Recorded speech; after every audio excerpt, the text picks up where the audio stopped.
Shalom saudara, dalam Voice of Pentecost kali ini kita akan membahas tentang kualitas bukan popularitas. Bagaimana kita dapat selalu mengambil keputusan yang berintegritas dan berani menghidupinya. Pada keadaan saat ini, dengan adanya pembatasan sosial dan segala sesuatu yang dibuat serba online, integritas kita menjadi sangat diuji. Misalnya, ketika meeting online sengaja mematikan video seolah mengalami gangguan teknis, padahal untuk mengerjakan hal yang lain. Integritas tidak hanya bicara soal keselarasan antara ucapan dan perbuatan, tetapi adalah keputusan yang kita buat secara totalitas dan konsisten. Maksudnya, terus-menerus melakukan segala sesuatu berdasarkan prinsip kebenaran. Sekalipun keputusan tersebut berbeda dengan konsep yang dianggap lazim oleh dunia. Bahkan jika keputusan tersebut terlihat merugikan untuk kita. Seperti yang diajarkan oleh Tuhan Yesus dalam Matius 5 ayat 37, jika ya, hendaklah kamu katakan ya. Jika tidak, hendaklah kamu katakan tidak. Apa yang lebih daripada itu berasal dari si jahat. Kita harus selalu berhikmat serta siap untuk berpegang teguh pada prinsip kebenaran. Saudara mungkin pernah menghadapi situasi yang memaksa saudara melakukan sesuatu yang tidak benar, baik di pekerjaan, bahkan di pelayanan atau hubungan sosial, entah karena diminta atasan atau orang yang kita kasihi. Tapi justru pada situasi seperti inilah kita dapat menerapkan ajaran Kristus untuk memiliki keberanian dan hikmat untuk berkata tidak, sekalipun dengan berbagai resiko yang harus kita hadapi. Jika kita berkompromi satu kali saja, kita akan diminta berkompromi lagi di lain kesempatan. Lambat laun, kita akan menjadi terbiasa dan pada akhirnya tidak merasa lagi bahwa perbuatan tersebut salah. Setiap hari kita dihadapkan oleh pilihan demi pilihan, tidak terkecuali tantangan dan godaan yang menguji ketaatan kita kepada Tuhan. Apa yang harus kita lakukan ketika tantangan atau godaan itu datang? Yang pertama, tidak larut dengan dunia. Di zaman postmodern ini, toleransi dibuat mengarah kepada kompromi yang berbeda dengan kebenaran Alkitab.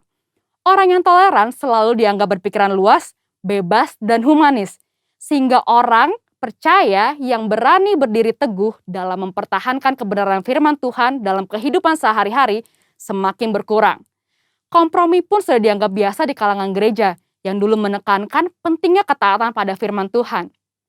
Keadaan ini mengingatkan akan kisah Daniel, seorang pemuda Israel yang mengalami pembuangan saat Yerusalem ditaklukkan oleh Babel. Pada saat itu, Raja Babel membawa Daniel dan orang-orang terbaik lainnya untuk diajar ilmu pengetahuan dan dibentuk karakternya. Mereka sangat diistimewakan dengan harapan orang-orang tersebut akan loyal kepada Babel.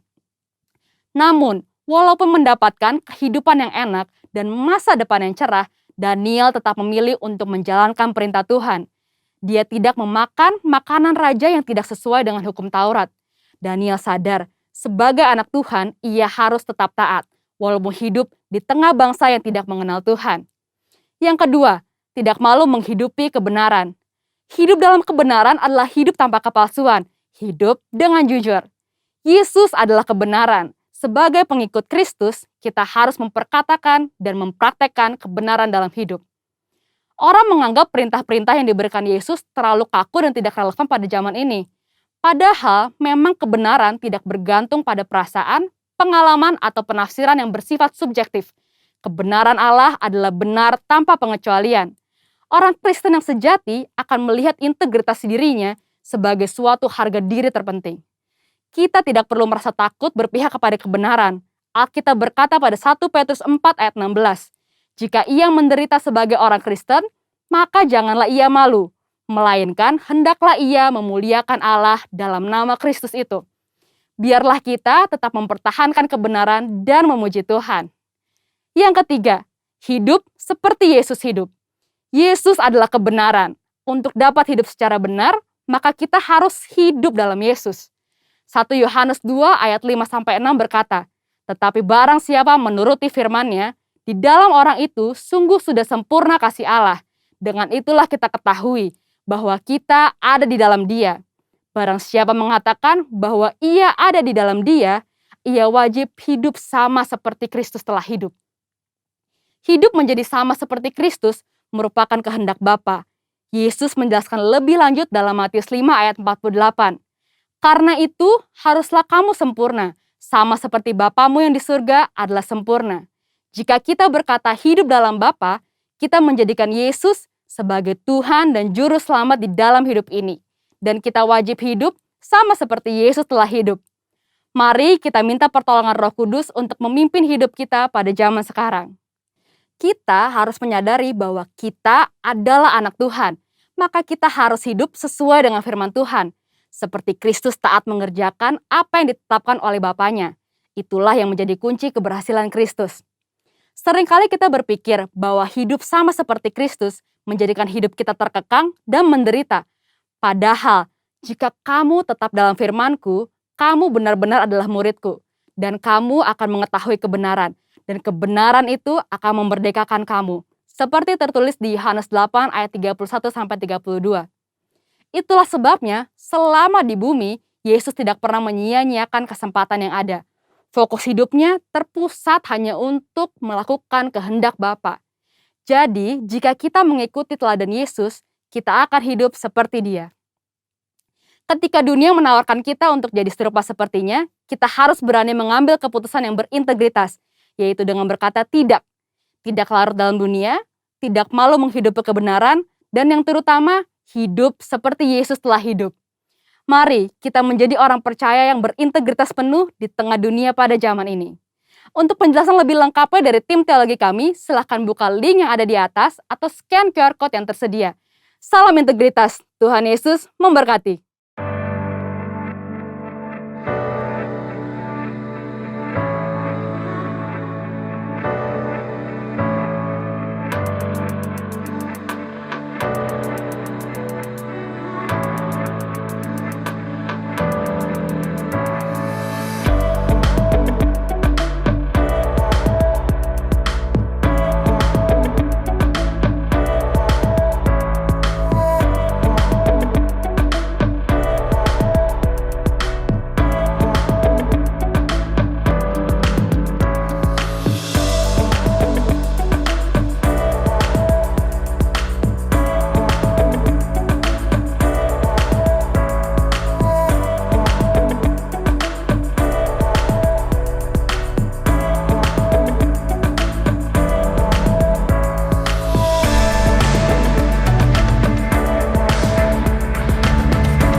Puji Tuhan, Shalom Bapak Ibu, Saudara-saudari yang terkasih di dalam Yesus Kristus Tuhan. Hari ini kita bertemu kembali di ibadah live streaming. Saya percaya kita adalah orang-orang yang dikasihi oleh Tuhan dan dipilih sama Tuhan. Dan saya percaya hari ini kita akan memberikan pujian yang terbaik, nyanyian yang terbaik dari hati kita. Amin saudara. Berapa banyak saudara yang percaya? Lambaikan tanganmu, berikan tepuk tangan yang luar biasa buat Tuhan kita. Katakan haleluya, haleluya. Mari kita satukan hati, kita mau berdoa. Bapa, terima kasih Tuhan Yesus. Untuk hari yang luar biasa ini kami ada sebagaimana kami ada. Itu semua karena kasih-Mu. Itu semua karena kemurahan-Mu yang begitu luar biasa. Sehingga kami ada hari ini Tuhan. Untuk memuliakan nama-Mu. Untuk meninggikan Engkau Raja di atas segala Raja. Terima kasih Tuhan Yesus. Kami menyerahkan ibadah kami ini. Dari awal, pertengahan, hingga akhirnya. Dan kami alaskan hanya di dalam satu nama. Tuhan Yesus Kristus. Juru selamat kami yang hidup. Haleluya. Sama-sama katakan amin. Haleluya. Yes.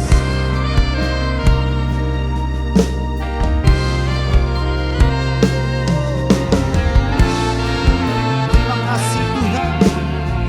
Ini pujian kami Bapa. Oh, thank you Lord.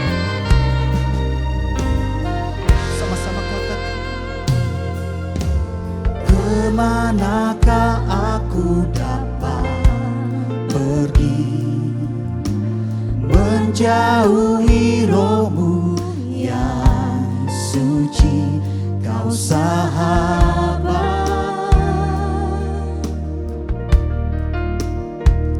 dan Kau dekat.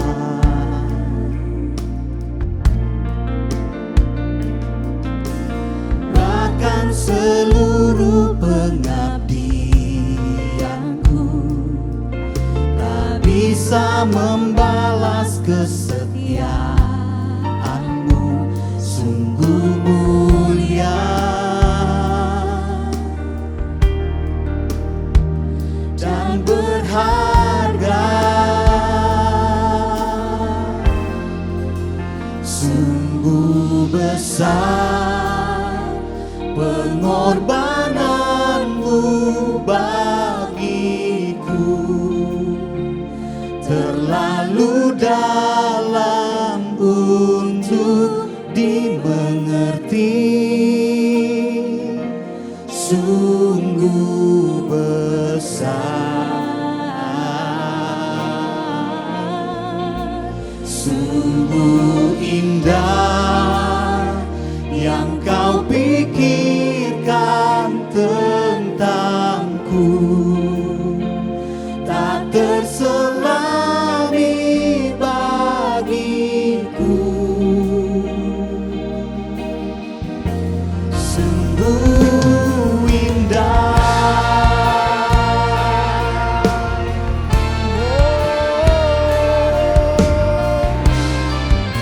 Engkau sungguh indah Tuhan. Sama-sama katakan. Kemanakah aku dapat pergi, menjauhi roh-Mu yang suci, Kau sahabat. Oh, dan Kau dekat. Kau dekat. Terima kasih Tuhan. Oh, bahkan seluruh pengabdianku tak bisa membalas kesetiaan-Mu, sungguh mulia. Oh, dan berharga. Oh, sungguh besar pengorbanan-Mu bagiku, terlalu dalam untuk dimengerti. Sungguh besar,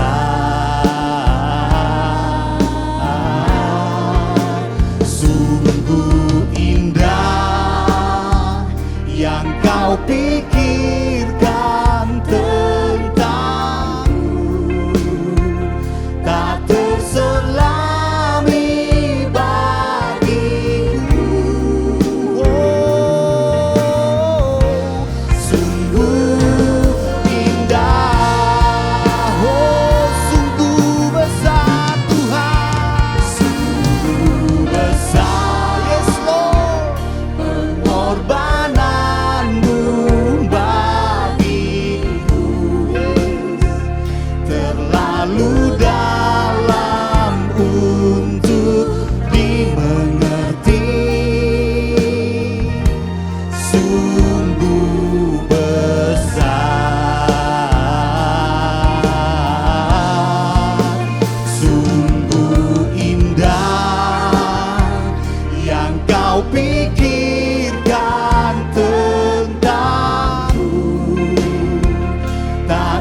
pengorbananmu Tuhan. Terlalu dalam Makasih Bapa. untuk dimengerti.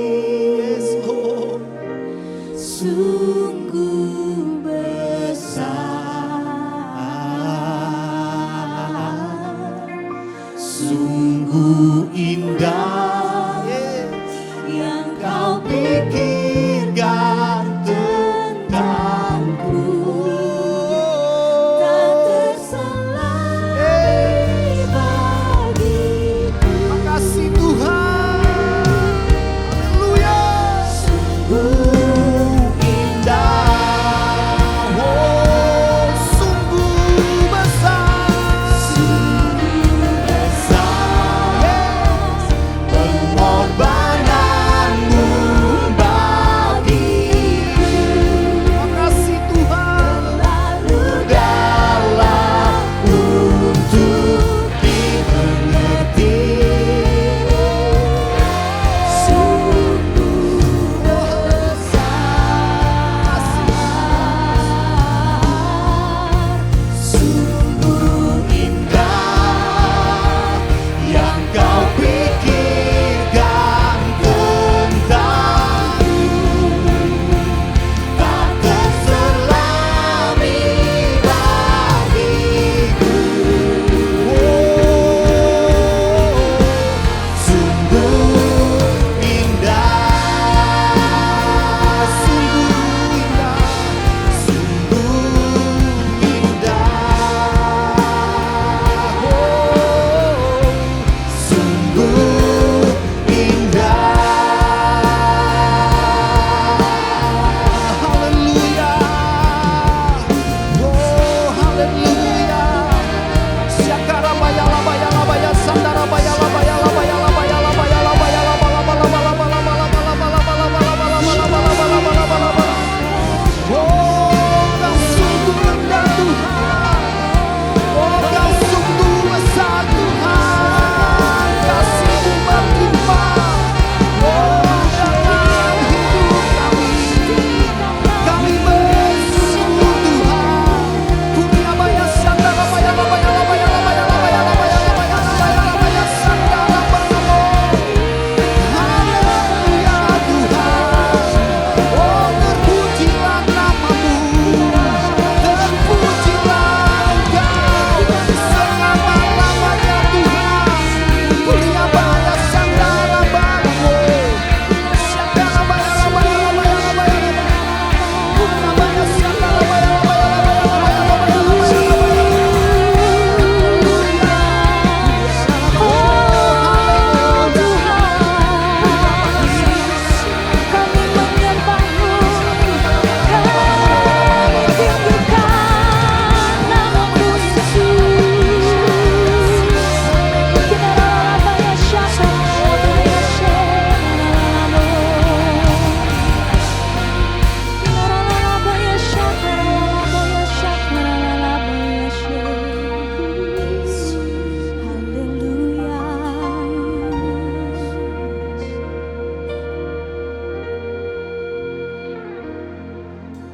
Yesus, Engkau juru selamatku, dalam janji-Mu kemenanganku selamanya kan ku nyatakan besar setia-Mu Tuhan di hidupku.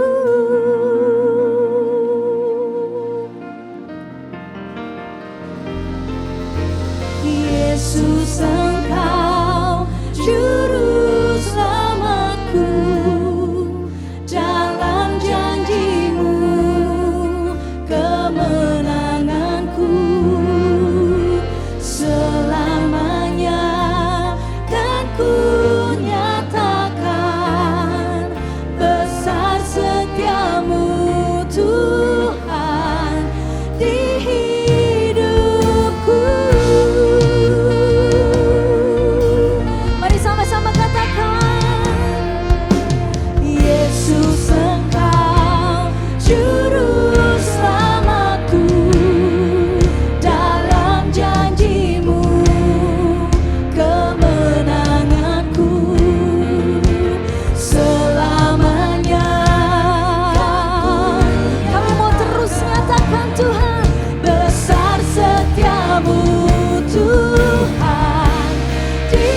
Berikan tepuk tangan yang terbaik buat Tuhan Yesus.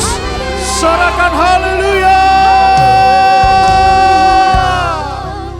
Mari jemaat Tuhan, kita sama-sama memperkatakan Mazmur 91 dan 2 Tawarik 7 ayat 13 dan 14. Demikianlah firman Tuhan. Dalam lindungan Allah, orang yang duduk dalam lindungan yang maha tinggi dan bermalam dalam naungan yang maha kuasa akan berkata kepada Tuhan, tempat perlindunganku dan kubu pertahananku, Allahku yang kupercayai. Sungguh dialah yang akan melepaskan engkau dari jerat penangkap burung, dari penyakit sampar yang busuk. Dengan kepaknya ia akan menudungi engkau, di bawah sayapnya engkau akan berlindung. Kesetiaannya ialah perisai dan pagar tembok. Engkau tak usah takut terhadap kedahsyatan malam, terhadap panah yang terbang di waktu siang, terhadap penyakit sampar yang berjalan di dalam gelap, terhadap penyakit menular yang mengamuk di waktu petang. Walau 1000 orang rebah di sisimu dan 10.000 di sebelah kananmu, tetapi itu tidak akan menimpamu. Engkau hanya menontonnya dengan matamu sendiri dan melihat pembalasan terhadap orang-orang fasik. Sebab Tuhan ialah tempat perlindunganmu, yang maha tinggi telah kau buat tempat perteduhanmu. Malapetaka tidak akan menimpa kamu, dan tulah tidak akan mendekat kepada kemahmu. Sebab malaikat-malaikatnya akan diperintahkannya kepadamu untuk menjaga engkau di segala jalanmu. Mereka akan menatang engkau di atas tangannya, supaya kakimu jangan terantuk kepada batu. Singa dan ular tedung akan kau langkahi. Engkau akan menginjak anak singa dan ular naga. Sungguh hatinya melekat kepadaku, maka aku akan meluputkannya. Aku akan membentenginya, sebab ia mengenal namaku. Bila ia berseru kepadaku, aku akan menjawab. Aku akan menyertai dia dalam kesesakan. Aku akan meluputkannya dan memuliakannya. Dengan panjang umur akan kukenyangkan dia, dan akan kuperlihatkan kepadanya keselamatan daripadaku. Haleluya. 2 Tawarik 7 ayat 13 dan 14. Bila mana aku menutup langit sehingga tidak ada hujan, dan bila mana aku menyuruh belalang memakan habis hasil bumi, dan bila mana aku melepaskan penyakit sampar di antara umatku, dan umatku yang atasnya namaku disebut merendahkan diri, berdoa dan mencari wajahku, lalu berbalik dari jalan-jalannya yang jahat, maka aku akan mendengar dari sorga dan mengampuni dosa mereka, serta memulihkan negeri mereka. Bapa, ibadah ini kami serahkan di dalam nama Bapa, Anak, dan Roh Kudus, di dalam satu nama, Tuhan Yesus Kristus. Haleluya. Haleluya. Kami datang dan berseru Tuhan. Kami mau terus bersorak-sorai. Kami mau terus bersuka cita, sebab Engkau baik. Engkau sangat baik. Terpuji-puji namamu, Allah kami yang dahsyat, Allah kami yang besar, Allah kami yang berkuasa. Haleluya. Yang percaya sama-sama katakan amin. Haleluya. Wow. Haleluya. Haleluya. Siap bersorak-sorai saudara, siap bersuka cita saudara, sebab Tuhan kita baik. Amin. Dia sangat baik, Dia besar dan berkuasa atas hidup kita. Amin. Sama-sama tepuk tangan, come on. Hey. Haleluya. Come on. Hey. Sama-sama tepuk tangan saudara. Kita merayakan kebaikan Tuhan. Hey. Come on. karyamu nyata dari hari ke hari. Besar cintamu nyata. Yes, amin. Dari generasi ke generasi. Mari angkat tangan saudara. Kau angkat sakitku,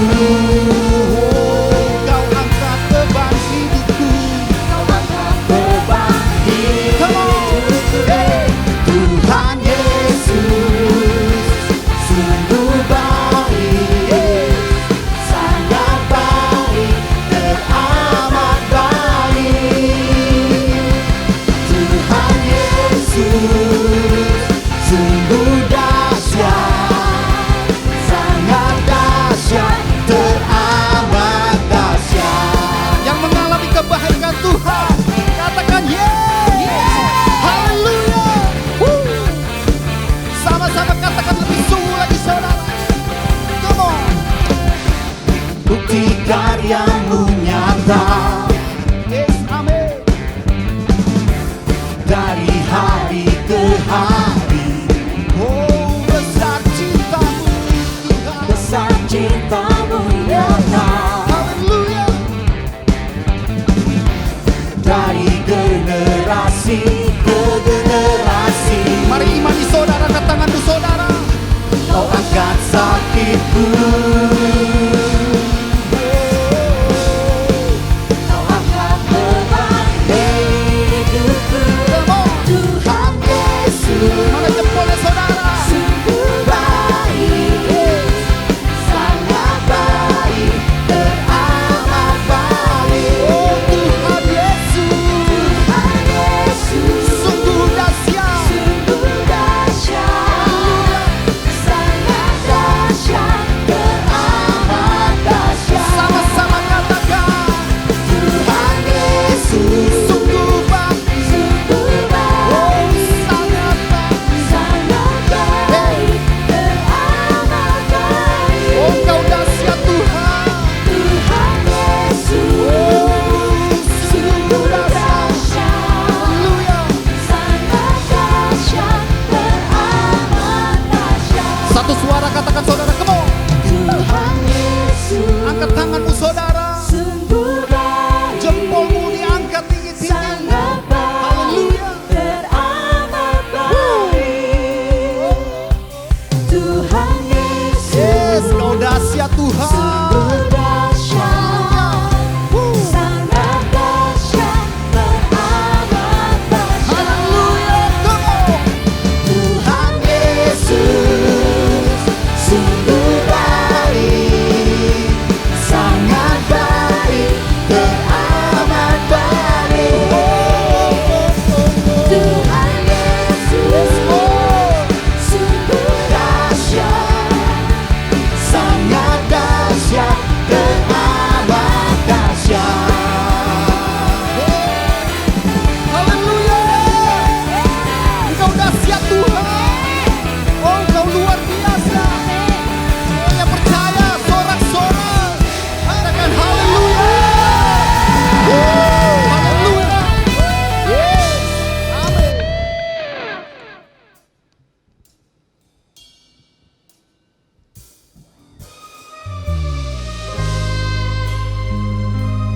Engkau Allah yang selalu memberikan kami pertolongan. Dan pertolongan-Mu tidak pernah terlambat bagi kami Tuhan Yesus. Selalu tepat waktu Tuhan. Terima kasih Tuhan Yesus, terima kasih.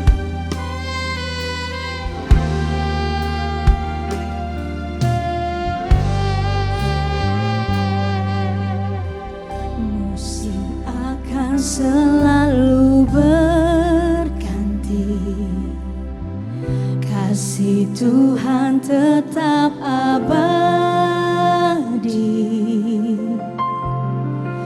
tak akan berubah sampai selamanya. Ku tetap percaya, ku yakin Tuhan memberkati. Tuhan melindungi, burung di udara Tuhan pelihara karena kasih-Nya. Tuhan selalu menolongku, selalu menjagaku, sehelai di rambutku tak akan terjatuh tanpa seizin-Mu. Tuhan selalu menolongku, selalu menjagaku. Dia mengenyangkanku dan peliharaku seumur hidupku.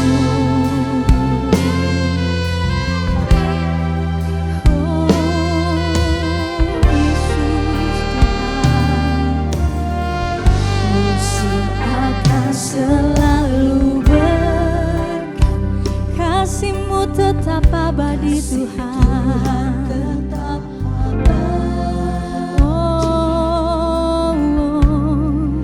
Tak akan berubah sampai selamanya. Ku tetap percaya, amin. Ku yakin Tuhan memberkati, ku yakin Tuhan melindungi, burung di udara Tuhan pelihara karena kasih-Nya. Tuhan selalu menolongku, selalu menjagaku, sehelai di rambutku tak akan terjatuh tanpa seizin-Mu. Tuhan selalu menolongku, selalu menjagaku. Dia mengenyangkanku dan peliharaku seumur hidupku. Oh Tuhan,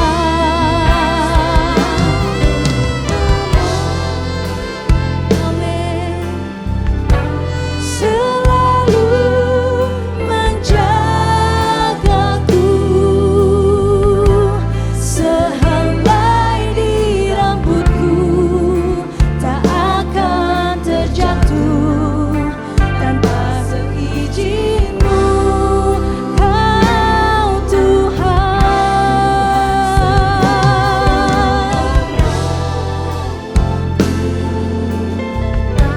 selalu menjagaku, Dia mengenyangkanku dan peliharaku seumur hidupku. Mari katakan lebih sungguh lagi. Tuhan selalu menolongku, selalu menjagaku, sehelai di rambutku tak akan terjatuh tanpa seizin-Mu. Tuhan selalu menolongku,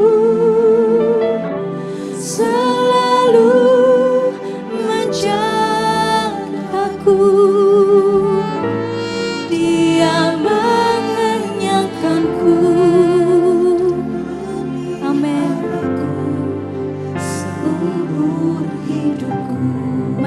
kedua tangan-Mu. Tuhan selalu menolongku, selalu menjaga.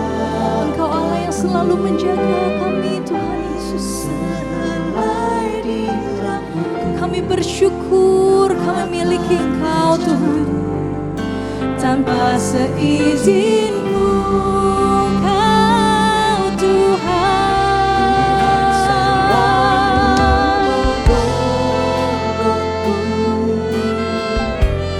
Selalu menjagaku, Dia mengenyangkanku dan peliharaku seumur hidupku. Tuhan selalu menolongku, selalu menjagaku. Sehelai di rambutku tak akan terjatuh tanpa seizin-Mu. Tuhan selalu menolongku, selalu menjagaku. Dia mengenyangkanku dan peliharaku seumur hidupku.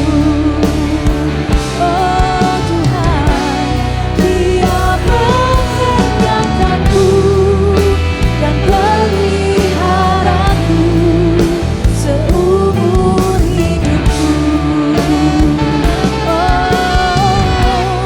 Dia mengenyangkanku dan peliharaku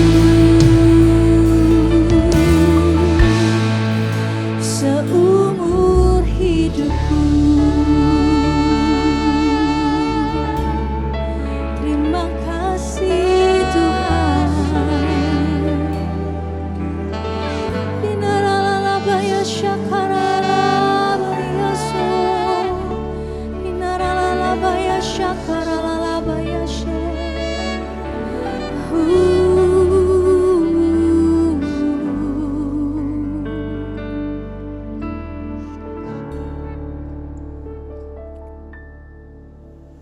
Shalom, Jemaat GBI CK7. Senang sekali kita bisa berkumpul bersama-sama di kebaktian online pada hari ini. Dan saya percaya di mana saudara pun berada, saya percaya Tuhan Yesus akan melakukan sesuatu di dalam kehidupan saudara semua.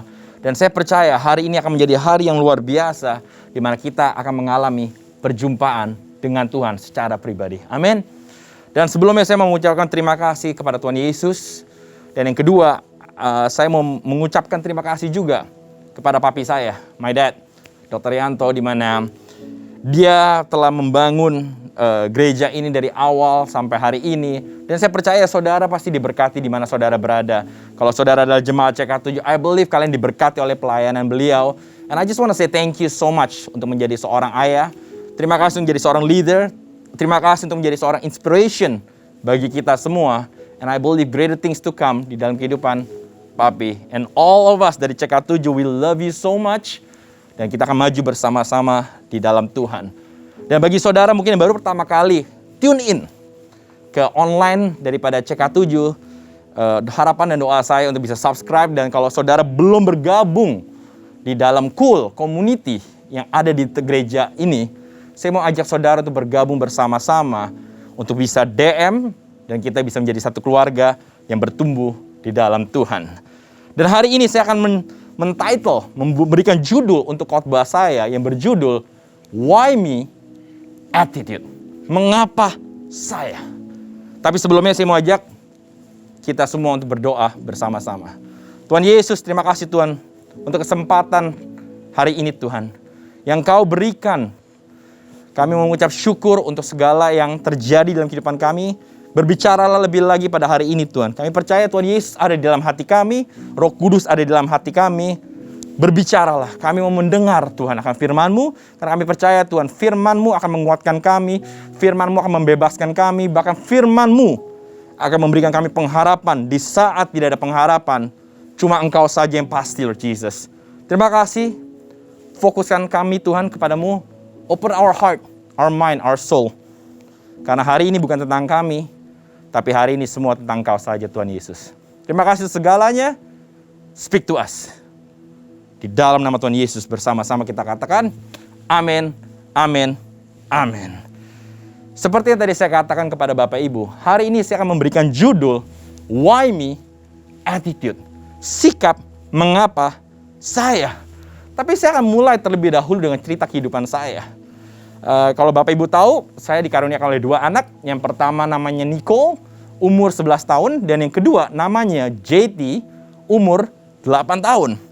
Dan di dalam keluarga saya selalu menciptakan sebuah kultur budaya. Dan saya mau mengajarkan kepada anak-anak saya, untuk tiap malam kita melakukan namanya mesbah keluarga. Dan setiap malam kita berdoa bersama, kita bernyanyi, kita saling tukar pikiran dan berkomunikasi antara kids and the parents. Dan biasanya saya suruh anak saya yang cowok atau cewek, Nicole, JT, mau nggak kamu malam ini kamu doa dong, pray. Yuk kita doa, kita berikan angkat doa-doa kita untuk teman-teman kita, saudara kita, dan lain-lain. Dan ada satu hal yang menarik, di mana mereka tiba-tiba mengucapkan kata, why me? Mengapa saya? Udahlah, Daddy aja lah. Saya belum terlalu bisa pray, Dad.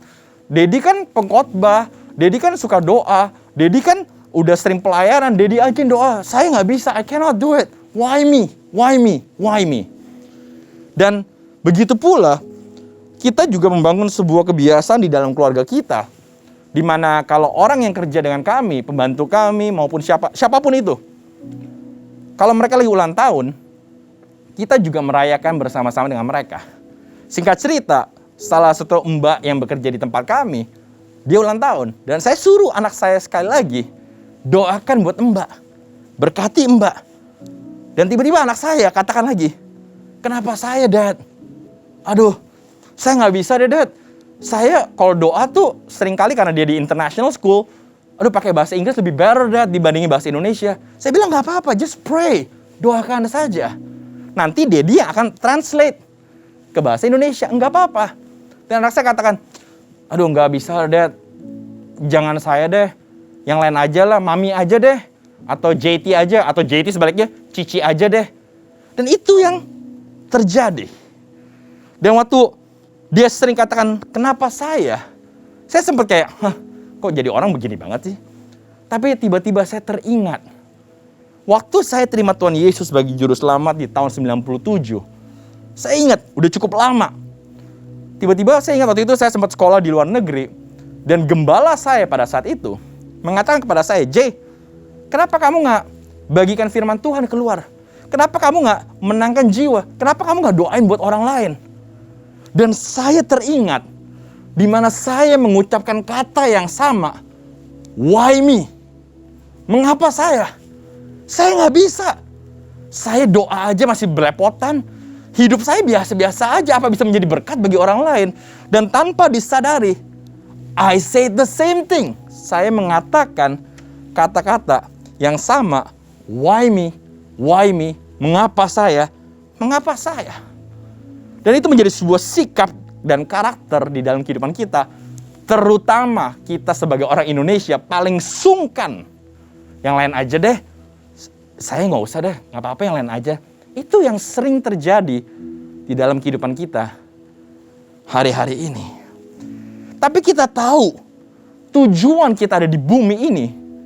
Kita adalah agen-agen Kristus. Dan kita tahu bahwa hidup kita harus serupa dengan gambaran Kristus. Dan kita juga belajar mungkin dari beberapa bulan lalu sampai hari ini. Saudara udah belajar dari CK7 Online. Di mana kita membangun hubungan kita secara vertikal kepada Tuhan Yesus. Bagaimana cara kita mendekat kepada Dia dan lain-lain. Tapi seringkali kita stop sampai di vertikal. Tapi ternyata waktu saudara udah mengalami perjumpaan dengan Tuhan, saudara udah mengalami firman Tuhan di dalam kehidupan saudara, saudara lupa untuk melakukan vertikalnya, membagikan kepada orang-orang di sekitar kita, karena kita diberkati untuk menjadi berkat bagi orang lain. Dan akhirnya karena kita lupa melakukan itu, kita hanya fokus kepada diri kita sendiri. Saya mau diberkati, Tuhan pakai saya, tapi kita lupa amanat agung Tuhan. Tuhan tidak pernah katakan untuk tetap tinggal, tapi Tuhan katakan apa? Pergi, jadikanlah semua bangsa muridku, dan baptislah mereka dalam nama Bapa, Putra, dan Roh Kudus. Dan saya mau ajak kepada Bapak Ibu, untuk kita tidak egois, kita tidak self-centered dan berfokus kepada kita saja. Dan kita juga mengerti esensi daripada gereja. Itu bukan tentang entertainment. Bukan seberapa kerennya subscriber kita. Bukan seberapa kerennya likes, view, dan lain-lain semua. No. Itu cuma bonus, itu sekunder, tersier, dan lain-lain. Tapi gereja, kita berbicara tentang jiwa-jiwa. The people, jiwa-jiwa. Dan kalau saudara perhatikan di luar sana, hari-hari ini, banyak orang yang depresi, banyak orang yang frustrasi, banyak orang yang sendirian, banyak orang yang udah putus harapan. Bahkan yang menyedihkan, saya dengar hari-hari ini, karena saya tinggal di apartemen di atas mall, baru sekitar beberapa minggu yang lalu kejadian, ada seorang bapak-bapak umur 57 tahun, dia lompat dari lantai 2 sampai ke LG. 4 lantai, umur 57 tahun, dia bunuh diri, dia taruh surat wasiat di kantongnya. Dan itu yang terjadi.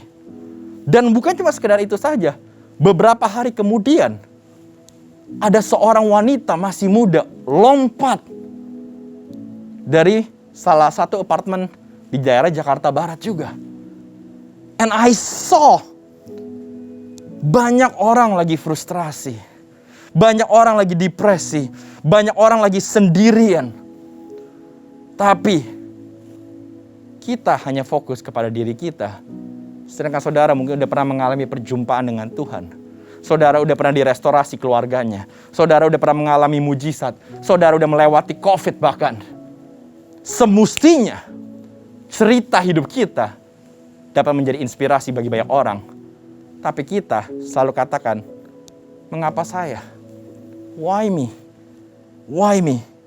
Why me? Dan saya mau berdoa agar hari-hari ini gereja dan Yesus yang terutama adalah jawaban bagi mereka semua. Dan inilah tugas kita sebagai agen-agen Kristus di bumi ini untuk memberikan kabar baik, the gospel, memberikan pengharapan, sukacita kepada mereka semua. Bahkan kita tahu di Alkitab katakan, satu jiwa, satu domba pun berharga. Gembala meninggalkan 99 hanya untuk satu. Jiwa sangat penting.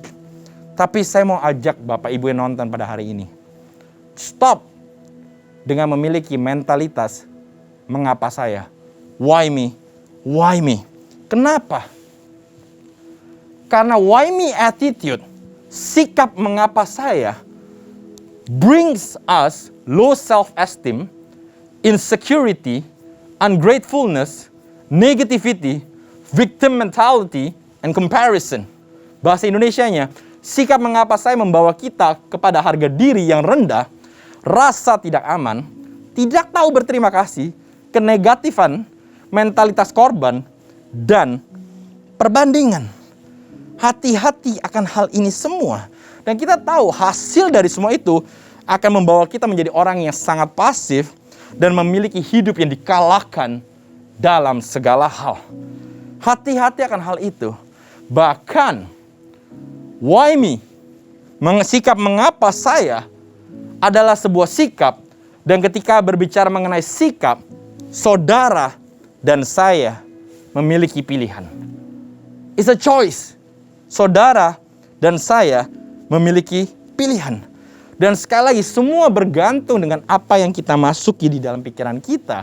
Karena semakin kita masukkan hal-hal yang negatif, otomatis kita akan menjadi orang yang minder, orang-orang yang malu, rendah diri. Dan bahkan kita akan bilang apa? Yang lain aja deh, saya nggak bisa apa-apa. Karena di Amsal 4 ayat 23 dikatakan apa? Jagalah hatimu dengan segala kewaspadaan. Kenapa? Karena dari situ, from there, terpancar kehidupan. Kelihatannya simple. Tapi kita diajarkan hari-hari untuk kita filter apa yang kita lihat, kita filter apa yang kita dengar, kita filter apa yang kita masuki. Terutama di saat pandemik seperti ini. Karena apa yang masuk pasti akan keluar dan disitulah terpancar kehidupan. Dan saya mau katakan kepada Bapak Ibu, ketika Anda mengatakan ya untuk hal-hal negatif dalam pikiran Anda, hati-hati loh. Anda mengatakan tidak untuk kehidupan yang bermakna. Be careful with that. Hati-hati akan hal itu. Dan kita akan belajar sesuatu dari perjanjian lama mengenai sikap mengapa saya. Dan ada satu cerita yang sangat menarik di Alkitab tentang Musa. Dan saya percaya Bapak Ibu tahu siapa Musa. Menurut saya Musa adalah seorang legend. Dia membelah Red Sea, mengalami mujizat, tuntunan Tuhan, mengalami mana di dalam kehidupan dia. Dia adalah seorang legend. Tapi kita bisa belajar sesuatu tentang Musa. Dan kita bisa melihat kembali dari Keluaran pasal 3 dan 4. Di mana kita melihat Tuhan memanggil Musa di semak duri yang berapi. Dan bahkan kita bisa melihat di mana Musa sama seperti saudara dan saya, dia punya banyak alasan. He has a lot of excuses untuk menunda panggilan Tuhan di dalam kehidupan dia.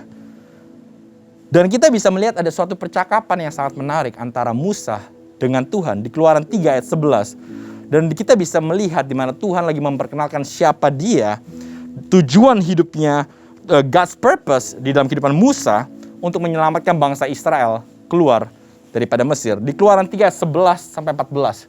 Dikatakan seperti ini. Tetapi Musa berkata kepada Allah, siapakah aku ini? Ini alasan pertama yang Musa lakukan. Siapa aku ini Tuhan? Maka aku kan yang akan menghadap Firaun dan membawa orang Israel keluar dari Mesir. Lalu firman-Nya, bukankah aku akan menyertai engkau? Inilah tanda bagimu bahwa aku, Tuhan, yang mengutus engkau. Apabila engkau telah membawa bangsa itu keluar dari Mesir, maka kamu akan beribadah kepada Allah di gunung ini. Lalu Musa berkata kepada Allah, tetapi apabila aku mendapatkan orang Israel dan berkata kepada mereka, Allah nenek moyangmu telah mengutus aku kepadamu, dan mereka bertanya kepadaku, bagaimana tentang namanya? Ini alasan yang kedua. Apakah yang harus kujawab kepada mereka? Firman Allah kepada Musa, aku adalah aku.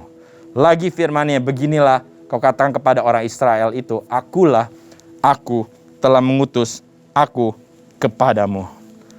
Coba saudara bayangkan, kalau saudara di posisi Musa, Tuhan sedang berbicara kepada kita bahwa Tuhan mau melakukan sesuatu untuk menyelamatkan bangsa Israel keluar dari Mesir. Reaksi saudara seperti apa? Saya percaya saudara akan berbahagia kayak, yes Tuhan, pakai aku Tuhan. Saya mau dipakai Tuhan untuk bisa keluar dan kita bisa melakukan sesuatu yang luar biasa bersama dengan Tuhan Yesus. Saya percaya itu yang pasti akan kita lakukan. Tapi respon Musa menarik. Dia punya banyak alasan dan enggak stop sampai di sana saja. Kita bisa melihat berikutnya. Di Keluaran 4 ayat 1 sampai 2. Lalu saud Musa, another excuses. Bagaimana jika mereka tidak percaya kepadaku dan tidak mendengarkan perkataanku? Melainkan berkata, Tuhan tidak menampakkan diri kepadamu. Tuhan berfirman kepadanya, apakah yang di tanganmu itu? Jawab Musa, tongkat. Dan berikutnya di Keluaran 4 ayat 5-8. Lagi firman Tuhan kepadanya, masukkanlah tanganmu ke dalam baju. Dimasukkannya tangannya ke dalam bajunya. Dan setelah ditariknya keluar, maka tangannya kena kusta putih seperti salju. Dan Tuhan tidak stop sampai di sana. Sesudah itu firman-Nya, masukkanlah tanganmu kembali ke dalam bajumu. Lalu Musa memasukkan tangannya kembali ke dalam bajunya. Dan setelah ditariknya keluar, maka tangan itu pulih kembali seperti seluruh badannya. Jika mereka tidak percaya kepadamu dan tidak mengindahkan tanda mujizat yang pertama, maka mereka akan percaya kepada tanda mujizat yang kedua. Selanjutnya, di ayat ke-9. Dan jika mereka tidak juga percaya kepada kedua tanpa tanda mujizat ini dan tidak mendengarkan perkataanmu, maka engkau harus mengambil air dari sungai Nil dan harus kau curahkan di tanah yang kering, lalu air yang kau ambil itu akan menjadi darah di tanah yang kering itu. Another excuse lagi, alasan lagi dari Musa. Lalu kata Musa kepada Tuhan, Tuhan, aku ini tidak pandai bicara, dahulu pun tidak, dan sejak engkau berfirman kepada hambamu pun tidak, sebab aku berat mulut dan berat lidah. Saya percaya saudara bisa connect dan relate dengan hal ini. Tetapi Tuhan berfirman kepadanya, siapakah yang membuat lidah manusia? Siapakah yang membuat orang bisu atau tuli? Membuat orang melihat atau buta? Bukankah aku? Yakni Tuhan. Oleh sebab itu, go, pergilah. Aku akan menyertai lidahmu dan mengajar engkau apa yang harus kau katakan. Tetapi Musa berkata, sekali lagi, alasan lagi. Tuhan, utuslah kiranya siapa saja yang patut kau utus. Dan ini sering terjadi dalam kehidupan kita semua. Tuhan, saya berdoa untuk bangsa ini Tuhan. Tapi utus dia saja Tuhan. Tuhan, saya berdoa untuk tetangga saya. Tapi utus teman saya aja. Bahkan di gereja pun, Tuhan saya berdoa untuk jiwa-jiwa. Tapi dia aja yang pergi Tuhan. Itu yang sering terjadi di dalam kehidupan kita. Semua. Berikutnya di ayat 14. Maka bangkitlah murka Tuhan terhadap Musa. Dan ia berfirman, bukankah di situ Harun, orang Lewi itu kakakmu? Aku tahu bahwa ia pandai bicara. Lagi pula telah berangkat menjumpai engkau. Dan apabila ia melihat engkau, ia akan bersukacita dalam hatinya. Maka engkau harus berbicara kepadanya dan menaruh perkataan itu ke dalam mulutnya. Aku akan menyertai lidahmu dan lidahnya dan mengajarkan kepada kamu apa yang harus kamu lakukan. Ia harus berbicara bagimu kepada bangsa itu dan dengan demikian akan menjadi penyambung lidahmu dan engkau akan menjadi seperti Allah baginya. Dan bawalah tongkat ini di tanganmu yang harus kau pakai untuk membuat tanda-tanda mujizat. Dan kita bisa melihat Bapak Ibu, ada 5 hal yang sangat menarik yang Musa lakukan. Dan saya kalau jadi Tuhan, mungkin saya udah pentung si Musa kayak, lu tuh jadi orang tuh kelas kepala banget sih. Saya udah melakukan mujizat, tangan pertama kau masukkan ke dalam bajumu, itu menjadi kusta. Tapi kau masukkan kembali, dia mengalami pemulihan. Itu udah melakukan mujizat di dalam kehidupan Musa. Tapi Musa masih mempunyai banyak alasan. Dan ada 5 alasan yang dilakukan oleh Musa. Yang pertama, Musa katakan apa? Who am I? Siapakah aku ini? Yang kedua, bagaimana tentang namanya? Yang ketiga, bagaimana Tuhan kalau mereka tidak percaya dengan apa yang saya katakan? Yang keempat, I'm not good at talking. Saya nggak bisa ngomong. Saya introvert. Ngobrol sama orang aja tuh saya udah gemetar dan gugup Tuhan. Yang kelima, utuslah kiranya siapa saja yang patut. Oke, itu yang sering terjadi. I pray to you God, tapi send dia saja, jangan send saya. Dan saya percaya kehidupan kita sama seperti Musa. Kita sering katakan, mengapa saya? Why me? Why me? Why me? Dan bahkan kita selalu berkata, who am I? Siapa saya? Apakah keluarga? Saya dari keluarga biasa-biasa saja. Finansial saya masih berjuang. Pemulihan keluarga belum terjadi. Apa yang saya bisa lakukan melalui kehidupan saya? Mendingan Tuhan utus orang lain saja. Why me? Uang saya cuma sedikit. Senyum aja nggak bisa. Senyum aja fales. Why me? Why me? Why me? Dan tanpa disadari kita nggak ada bedanya dengan Musa. Dan saya mau ambil beberapa observasi pada ayat bacaan kita pada hari ini. Dan doa dan harapan saya agar kita semua tidak meremehkan dengan kehidupan kita. Dan tidak memiliki sikap mengapa saya. Saudara siap untuk mencatat? Yang pertama, do not ignore ordinary things. Jangan abaikan hal-hal yang biasa. Karena kita hidup di dalam sebuah kultur budaya, kita suka segala sesuatu yang ekstravagan, yang luar biasa, beyond our imagination, baru kita katakan, wow. Sehingga kita mengabaikan hal-hal yang biasa.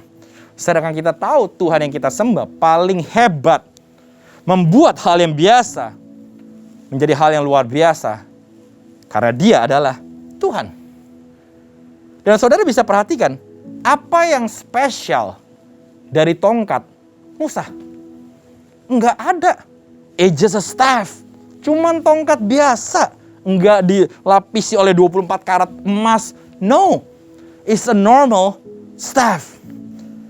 Dan kalau kita bisa melihat di konteks zaman sekarang, tongkat mungkin berbicara mengenai status posisi kita di society, secara materi maupun pekerjaan. Mungkin kita meragukan dengan apa yang kita punya. Apakah ini bisa menjadi dampak waktu saya menjangkau jiwa-jiwa atau memberikan pengharapan kepada orang lain. Tapi saya mau tantang kepada saudara. Pikirkan sejenak. Apakah saudara memilih di dalam kehidupan ini? Apakah waktu saudara lahir, saya mau lahir di keluarga A, nggak mau di keluarga B? Apakah saudara pernah berpikir, kenapa saya mempunyai talenta atau kekuatan seperti ini? Apakah saudara pernah memilih, saya nggak mau kena COVID dulu Tuhan, kehidupan saya akan seperti ini. Tapi ternyata ada beberapa cobaan-cobaan yang terjadi. Tapi nyatanya Tuhan menyertai kita untuk melewati itu semua. Dan Tuhan sebetulnya udah pilih untuk kita berada di sana. Karena Tuhan tahu kita semua kuat dan mampu karena kita mengandalkan Tuhan. Dan cerita kehidupan kita akan memberkati banyak orang.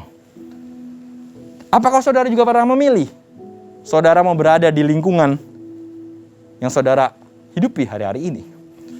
Saya terlalu percaya di dalam Tuhan Yesus enggak ada yang kebetulan. Semua masuk di dalam rencana Tuhan sendiri. Dan pertanyaannya, apakah yang kita miliki? Saya mau praktikal sekali, saya mau simpel sekali. Yang pertama, saudara punya panca indera saudara.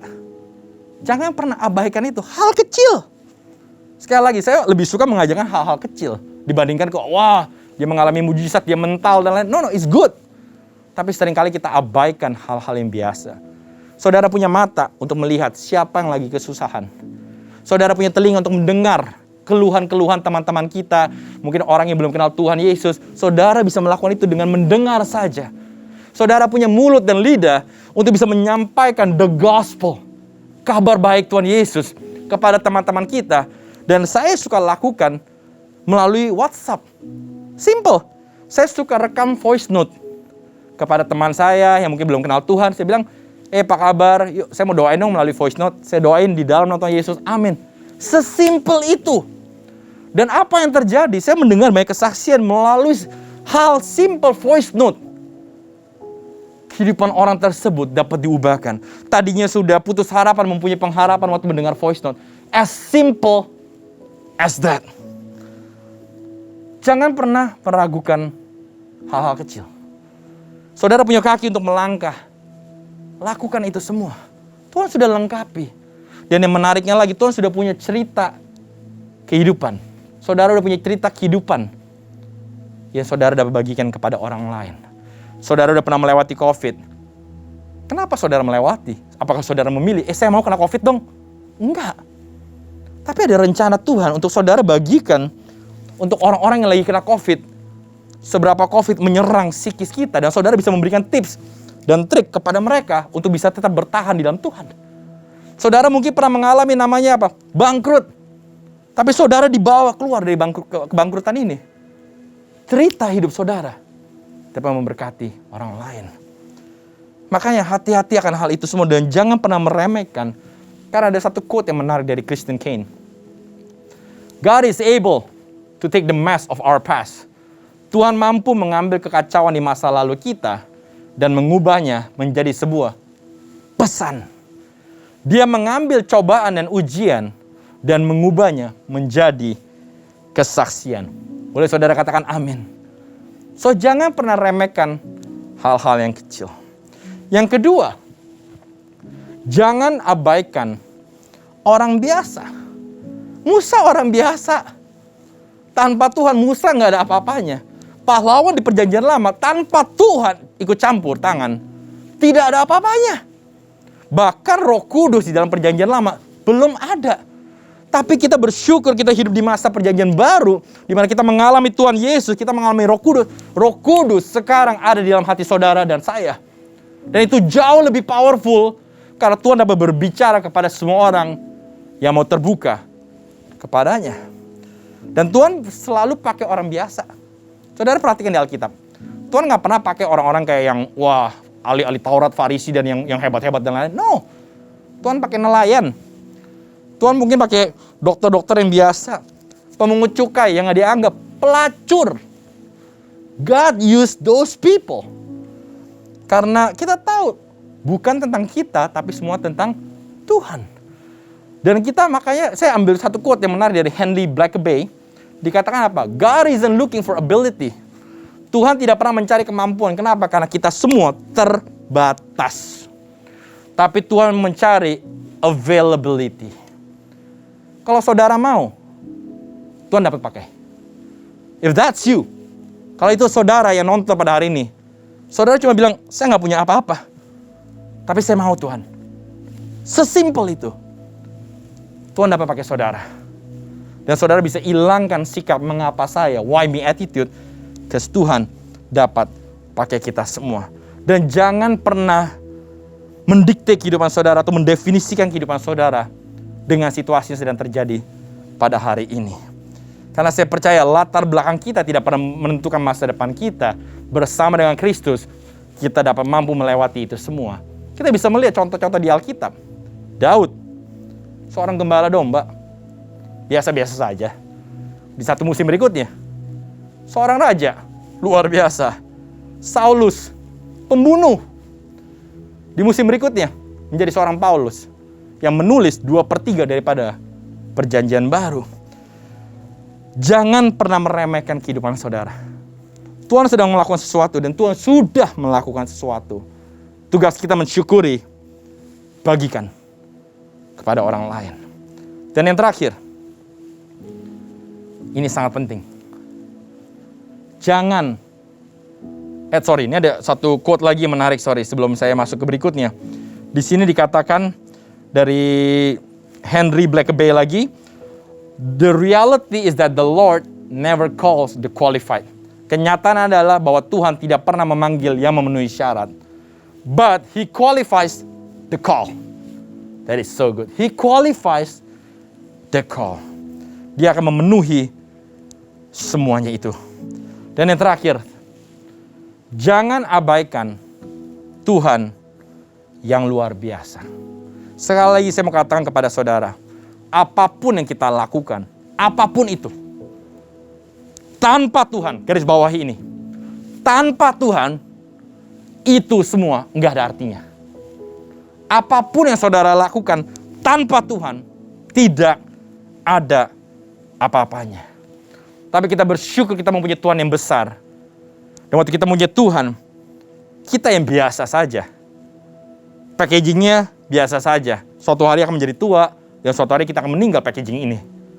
Tapi ada sesuatu yang dari dalam, yang tidak biasa-biasa. Yaitu Tuhan Yesus, yang saudara hidupi, yang saudara sembah, yang saudara alami, yang saudara bawa setiap hari. Di saat kita melakukan dosa pun, Dia ada di sana. Saat kita lagi nangis, Dia ada di sana. Itu sesuatu yang di dalam yang sangat mulia. Yang mungkin orang lain belum pernah alami sebelumnya. Tapi saudara bisa bagikan. Jangan remehkan itu. Dan saya mau ingatkan kepada Bapak Ibu yang nonton pada hari ini. Tentang siapa Tuhan kita. Saya bersyukur karena ini menguatkan saya. Kita tahu ada beberapa nama daripada Tuhan sendiri. Yang pertama, Jehovah Jireh. Tuhan akan menyediakan. Jehovah Rafa. Tuhan akan menyembuhkan. Jehovah Shalom, Tuhan damai sejahtera kita. Jehovah Nisi, Tuhan panji kita. Jehovah Raha, Tuhan adalah gembala kita. Jehovah Shammah, Tuhan selalu hadir, kita beri kemuliaan kepada Tuhan Yesus. Itulah Yesus yang kita sembah. Dan kalau saudara udah mengerti akan hal ini, kalau saudara udah tahu nama-nama ini, dan bukan cuma sekedar itu, seluruh nama ini hidup di dalam kehidupan kita semua. Maukah saudara stop dengan mentalitas mengapa saya? Karena tanpa disadari saudara meremehkan dan mendukakan apa yang terjadi dalam kehidupan saudara. Dan kematian Kristus di kayu salib, saudara anggap sia-sia. Kelihatannya simple, tapi hati-hati akan hal itu semua. Tapi saya belajar dan mengerti. Waktu kita mulai memahami akan hal ini semua, mental kita akan berubah. mental kita akan berubah. Karena kita sudah belajar hari ini, jangan abaikan hal-hal yang biasa. Kita sudah belajar, jangan abaikan orang-orang yang biasa-biasa saja. Dan yang paling penting, jangan abaikan Tuhan yang kita sembah. Waktu kita mengerti akan hal ini, saya percaya kehidupan kita akan berubah. Bahkan dikatakan oleh John MacArthur, kita, saudara dan saya, adalah satu-satunya Alkitab yang akan dibaca oleh orang-orang yang tidak percaya. Come on. Mungkin banyak orang tidak akan pernah baca Alkitab. Bahkan mungkin banyak orang tidak akan mengenal Kristus. Tapi saudara dan saya, we are the walking Bible. Come on. Kita adalah Alkitab yang berjalan. Orang dapat mencicipi karena ada sesuatu yang luar biasa yang sudah terjadi, yang orang belum mengalami sebelumnya. Dan saudara dapat bagikan pada orang lain. Dan yang lebih menariknya lagi, dari Billy Graham almarhum, kita, saudara yang nonton, seluruh keluarga besar CK7, adalah Alkitab yang sedang dibaca dunia. Kita adalah pernyataan iman yang dibutuhkan dunia. The world needs Jesus. The world needs differences. Dunia membutuhkan hal itu semua, tapi kita terlalu, mengapa saya self-centered dan egois. Dan yang terakhir, kita adalah khotbah yang diperhatikan dunia. Dan saya akan akhiri di sini. Stop dengan mentalitas mengapa saya. Tapi harapan dan doa saya untuk saudara nonton ini, kita ubah dari why me attitude. Saudara katakan, why not? Why not? Why not? Kenapa tidak? Kalau saya sudah pernah mengalami COVID dan saya sudah disembuhkan, dan saya mau dipakai Tuhan untuk membagikan kepada orang lain kekuatan itu, why not? Kalau saya udah pernah mengalami terobosan dan Tuhan mau pakai saya, why not? Use me God, pakai saya, pakai gerejamu akhirnya di hari-hari ini Tuhan. Untuk kita keluar, jangan terlalu terfokus kepada hal yang di dalam internal saja. But the world, dunia membutuhkan perbedaan. Dunia membutuhkan terang. Dunia membutuhkan jawaban. Dunia membutuhkan kabar baik. But we keep saying, why me? Why me? Why me? Maukah saudara belajar dan mulai katakan, why not? Saya punya Tuhan yang besar. Pakai saya Tuhan. Saya siap. Why not? Kalau itu saudara, dan saudara rindukan untuk saudara dipakai untuk pembantu kita, supir kita, teman baik kita, keluarga kita, partner kerja kita, teman sepelayanan kita. Why not? Why not? Dan saya percaya kalau saudara respon ini bersama-sama, keluarga besar CK7 akan menjadi dampak di luar sana. Bukan cuma sekedar hebat di online, tapi akan menjadi dampak di luar sana. Kalau itu saudara, yang saudara rindukan ini terjadi, dimanapun saudara berada, siapapun yang nonton, saya nggak peduli dari latar belakang apapun. Angkat tangan di mana saudara berada. Tuhan Yesus, hamba-Mu telah selesai berbicara. Hamba-Mu terbatas. Tapi kami percaya Tuhan, kami udah belajar, kami tidak memiliki sikap why me Tuhan. Tapi saya percaya everything happen, semua terjadi sesuai dengan rencana-Mu. Dan ubah mental kami dari why not, dari why me, menjadi why not.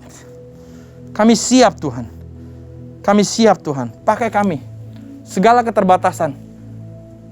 Pakai kami. Karena kami tahu kami gak mampu. Tapi kami mau. Dan Tuhan katakan cukup. Asal engkau mau. Saya dapat memakai tongkat yang ada dalam tanganmu itu. Kehidupanmu yang biasa-biasa saja, saya akan pakai. 'Cause I am God. Karena saya Tuhan yang mati di kayu salib dan bangkit dari yang ketiga. And the cross is enough. Berkati mereka yang mendengar, urapi mereka. Bagi semua mereka Tuhan yang mungkin lagi kena COVID, tenangkan jiwa mereka. Yang lagi putus harapan, berikan pengharapan. Yang lagi sedih Tuhan, peluk mereka Roh Kudus. Di mana mereka berada, mereka menjadi dampak bagi orang-orang. Terima kasih, diberkati keluar masuk mereka, financial mereka, kehidupan mereka, keluarga mereka. Agar kami dapat melewati pandemik ini bersama-sama. Dan kami bisa keluar sebagai pemenang. Karena hidup kami bukan tentang kami. Tapi hidup kami semua tentang Engkau. Dan Engkau saja dimuliakan. Di dalam nama Tuhan Yesus bersama-sama katakan amin, amin, amin. So have a blessed one. Thank you and God bless you. Tuhan selalu menolongku, selalu menjagaku, sehelai rambutku tak akan terjatuh tanpa seizin.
Terima kasih Tuhan Yesus untuk kebenaran firman Tuhan yang telah dibagikan bagi kami hari ini Tuhan Yesus.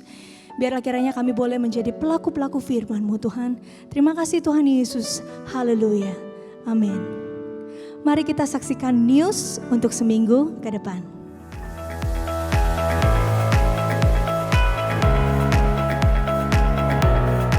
Shalom. Atas nama Gembala dan seluruh pengerja CK7 serta jemaat Tuhan, kami mengucapkan terima kasih kepada Pastor JJ Simko Putra yang telah memberkati kita semua melalui penyampaian pesan firman Tuhan pada hari ini. Tuhan Yesus memberkati Bapak dan keluarga berlimpah-limpah. Bagi Bapak Ibu yang membutuhkan rangkuman serta slide khotbah, dapat menghubungi nomor WhatsApp 0877 2300 5577. Berikut kami sampaikan pengumuman kegiatan sepekan. Ibadah Raya Live Streaming hari Minggu tanggal 19 September 2021 akan dilayani oleh Gembala Sidang kita, Bapak Pendeta Dr. Insinyur Niko Nyotora Harjo pada pukul 7 pagi, 9, 11.30, 2 siang dan setengah 5 sore, disertai dengan perjamuan kudus. Ibadah tersebut akan disertai dengan ibadah secara online mulai pukul 7 pagi untuk ibadah Mandarin Service, ibadah dewasa muda atau Young Adult, Youth and Junior Bahasa Indonesia, ibadah anak Bahasa Inggris dan Bahasa Indonesia, serta ibadah anak berkebutuhan khusus di channel YouTube yang sama GBI PRJ CK7. 316 Youth Ministry English Service hari Sabtu tanggal 18 September 2021 pukul 4 sore akan dilayani oleh PDP Nicholas Jayaputra dengan tema sepanjang bulan September, Stretch. 316 Youth Ministry diperuntukkan bagi anak muda dari umur 12 sampai 24 tahun. Yuk, kami mengundang anak-anak muda untuk bergabung mengikuti online service tersebut di YouTube channel yang sama GBI PRJ CK7. Persembahan umum, kolekte, perpuluhan, ucapan syukur, dan lain-lain dapat dilakukan melalui e-banking, mobile banking, ATM, maupun online di website ke rekening persembahan CK7, BCA Cabang Tamrin dengan akaun 206 333 8222 atas nama GBI PRJ.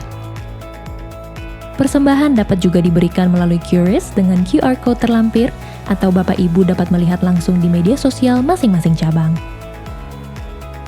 Bagi Bapak Ibu yang membutuhkan perjamuan kudus, dapat pesan langsung ke Integrity Online Store. Unit pengajaran bekerja sama dengan PPA CK7 kembali mengadakan Spiritual Guidance for Lovers Batch 3. Bagi Bapak Ibu dan Saudara sekalian yang memiliki anak, saudara dan teman yang berusia 13-18 tahun, dapat mengikuti acara Spiritual Guidance for Lovers yang dapat melengkapi generasi Yeremia dalam pergaulan yang benar. Acara ini akan dilakukan via Zoom setiap hari Jumat pukul 7 malam sampai jam 9 malam, mulai dari tanggal 8 sampai 29 Oktober 2021. Dengan topik yang sangat menarik dan memberkati tentunya. Pendaftaran dapat dilakukan melalui www.gbprj.org/go/sgl. Firman-Nya di Yeremia 33 ayat 3. Berserulah kepadaku, maka aku akan menjawab engkau dan akan memberitahukan kepadamu hal-hal yang besar dan yang tidak terpahami, yakni hal-hal yang tidak kau ketahui. Itulah firman Tuhan melalui pesan gembala kita. Selain itu, menurut kalender Ibrani, mulai tanggal 6 September 2021 sampai dengan 26 September 2022, kita memasuki tahun 5782 yang disebut tahun Peybat, sekaligus tahun Syabat yang terjadi setiap 7 tahun. Apa pesan lainnya dari Bapak Gembala Sidang kita?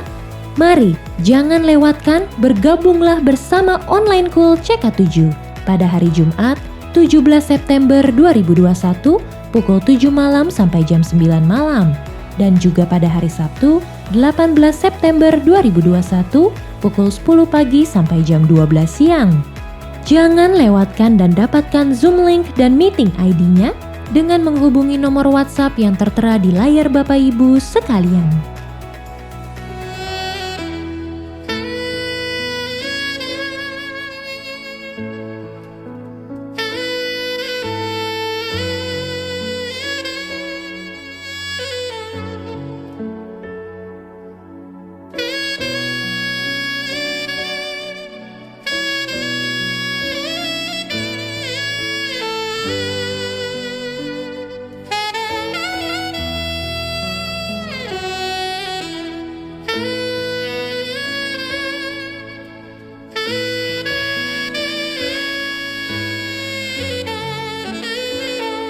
Shalom.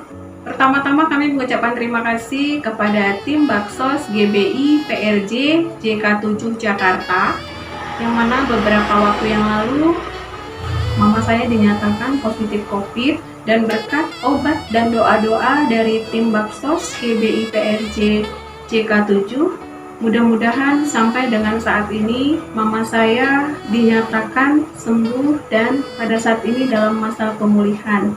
Semoga apa yang sudah diperbuat oleh tim Baksos GBI PRJ JK7, Tuhan yang dapat membalasnya. Terima kasih. Shalom.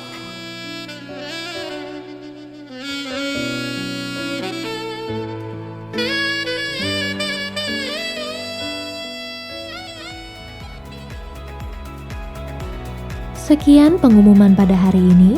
Terima kasih atas perhatian Bapak Ibu sekalian. Tuhan Yesus memberkati kita semua. Mari jemaat Tuhan, sebelum kita menaikkan doa syafaat, kita sama-sama memperkatakan apa yang dimaksud dengan Pentakosta yang ketiga. Seperti ada tertulis di dalam 2 Korintus 4 ayat 13. Namun karena kami memiliki roh iman yang sama, seperti ada tertulis, aku percaya sebab itu aku berkata-kata. Maka kami juga percaya dan sebab itu kami juga berkata-kata. Pentakosta ketiga. 1. Pentakosta ketiga adalah pencurahan Roh Kudus yang dahsyat di zaman now, melebihi yang terjadi di Azusa Street. 2. Pentakosta ketiga akan mengakibatkan penuaian jiwa yang terbesar dan yang terakhir sebelum Tuhan Yesus datang kembali. 3. Pentakosta ketiga akan membangkitkan generasi Yeremia, yaitu anak-anak muda yang dipenuhi Roh Kudus, cinta mati-matian kepada Tuhan Yesus, tidak kompromi terhadap dosa, dan akan bergerak untuk memenangkan jiwa. 4. Pentakosta ketiga lahir di Indonesia dan bergerak ke bangsa-bangsa. Gerakan ini dari timur ke barat dan akan kembali ke Yerusalem. 5. Pentakosta ketiga akan memberikan kuasa untuk menyelesaikan amanat agung, dan setelah itu Tuhan Yesus datang kembali. Mari pengerja CK7 dan jemaat Tuhan, kita menaikkan doa syafaat kita. Kita berdoa buat Indonesia. Shalom Indonesia, damailah Indonesiaku. Biarlah Indonesia penuh dengan pengetahuan tentang kemuliaan Tuhan, seperti air yang menutupi dasar lautan. Dan firman Tuhan berkata di 2 Tawarik 7 ayat 14, dan umatku yang atasnya namaku disebut merendahkan diri, berdoa dan mencari wajahku, lalu berbalik dari jalan-jalannya yang jahat, maka aku akan mendengar dari sorga dan mengampuni dosa mereka serta memulihkan negeri mereka. Bapa, ampunilah Indonesia, bangsa kami tercinta ya Tuhan. Biarlah suatu saat kelak kami akan melihat setiap lutut bertelut, lidah mengaku bahwa Yesus Kristus adalah Tuhan dan Juru Selamat atas kehidupan kami semua. Bapa, kami berdoa buat Presiden dan Wakil Presiden Republik Indonesia, Bapak Jokowi dan Bapak Ma'ruf Amin. Tuhan berikan hikmat atas hamba-hambamu ya Tuhan. Kami juga berdoa ya Tuhan untuk seluruh pengerja CK7, dijauhkan dari segala penyakit sampar, virus corona dan dampak krisis ekonomi global. Di dalam nama Tuhan Yesus Kristus. Bapa, kami berdoa ya Tuhan buat hamba-Mu yang hari ini telah melayani kami semua. Berkat Tuhan tercurah atas hamba-Mu. Tuhan memberkati hamba-Mu dan keluarga besar berlimpah-limpah-limpah. Terima kasih Tuhan. Kami berdoa untuk gembala sidang kami, Pak Niko. Tuhan, Engkau pakai hamba-Mu dengan dahsyat. Tuhan memberkati kesehatan hamba-Mu, keluarga dan pengembalaan hamba-Mu, sehingga Engkau terus memakai hamba-Mu sebagai the messenger of the third Pentecost untuk menyelesaikan amanat agung Tuhan Yesus Kristus. Dan kami juga berdoa untuk Bapak Gembala CK7 Dr. Yanto. Tuhan memberkati kesehatan hamba-Mu, keluarga besar hamba-Mu ya Tuhan. Ibu Olivia, anak-anak, anak mantu dan cucu-cucu diberkati Tuhan. Tuhanlah yang menjadi perisai dan penolong atas hamba-Mu dan keluarga. Tuhan juga memberkati pengembalaan hamba-Mu di CK7 untuk menjadikan kami semua di CK7 umat yang layak di hadapan Tuhan. Kami berdoa untuk GBI, Church of God, Oral Roberts University dan WEA dipakai Tuhan untuk memenangkan jiwa-jiwa. Bapa, kami berdoa dan melepaskan generasi Yeremia, generasi yang akan menyelesaikan amanat agung Tuhan Yesus. Tuhan akan pakai dengan dahsyat baik di CK7 maupun di Indonesia. Bapa, kami berdoa buat setiap hamba-hamba-Mu jemaat Tuhan yang telah membawa persembahan sulung, persembahan persepuluhan, dan persembahan khusus lainnya. Tuhan memberkati hamba-hamba-Mu berlimpah-limpah-limpah. Tuhan, kami berdoa sekali lagi buat setiap jemaat Tuhan yang hari ini beribadah melalui live streaming. Bapa, kami berdoa yang sakit Tuhan jamah dan sembuhkan oleh bilur-bilur darah Tuhan Yesus Kristus. Terima kasih Tuhan, terima kasih. Engkau sungguh baik. Hari ini kami semua menerima damai sejahtera dari Tuhan. Kami yang membutuhkan pertolongan, Tuhan sumber pertolongan itu. Dan mari jemaat Tuhan, kita sama-sama mempersiapkan hati dan mengangkat kedua belah tangan kita untuk menerima doa berkat melalui hamba-Nya, Bapak Gembala CK7. Terimalah berkat yang berlimpah-limpah dari Allah Bapa, kasih karunia di dalam anaknya yang tunggal, Yesus Kristus, persekutuan yang manis dengan Roh Kudus menyertai kita mulai saat ini sampai Tuhan Yesus datang kembali untuk kedua kalinya menjemput kita di awan-awan yang permai, bahkan untuk selama-lamanya. Semua yang percaya katakan amin. God bless you all.